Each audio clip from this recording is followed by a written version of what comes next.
Okay, good morning to everyone.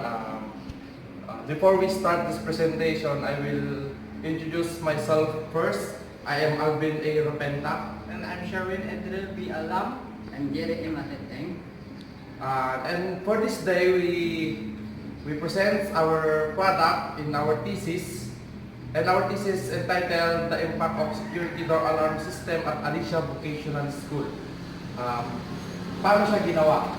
Sa paggawa ng product na ito, gumamit kami ng mga iba't ibang tools gaya ng screw, tapos long nose, hacksaw, mini drill, at iba pa. At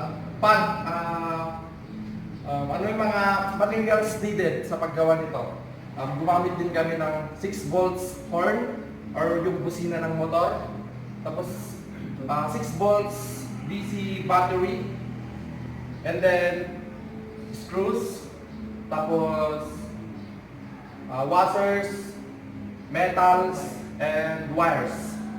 Sa paggawa nito, sa process ko sa paggawa nito, nag-cut po muna kami ng plywood. Kinat po namin yung plywood, tapos i-fix po namin doon yung battery, tapos yung horn.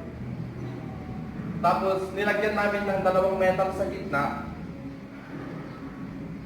para dun yung magsisilbing on-off switch nga. Tapos meron din kaming nilagay na owner switch or yung activator or deactivator switch.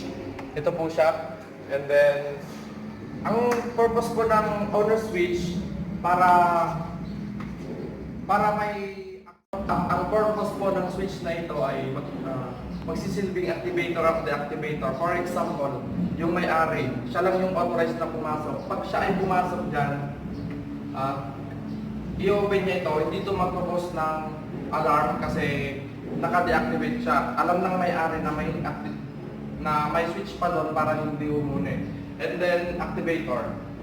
With example din, para paglalabas yung may-ari, lalabas siya, i-activate niya yung itong alarm para kapag may mga tao na papasok na hindi authorized, ay magkukos ito ng alarm, mag-a-alarm ito kapag pinarsa itong i-open.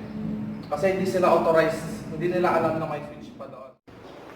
At ngayon, i-demo ni Sherwin Alam kung paano ito gagamitin.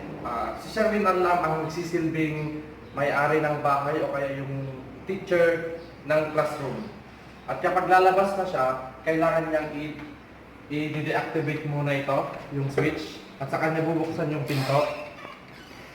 At kapag nasa labas na siya, i-activate niya ito, saka niya isasara. Ayan, kapag na-activate na, naka-activate na yung door alarm system natin. At ngayon na-activate na yung ating security door alarm system sa loob. Si Jerry naman ang magde-demo at siya ay magsisilbing hindi authorized na tao na papasok. Kumbaga, for example, magnanakaw. At i-demo niya ngayon ito. At kapag pinarsa ito ni Jerry, yung pinto nabubuksan at naka-activate yung ating door alarm system.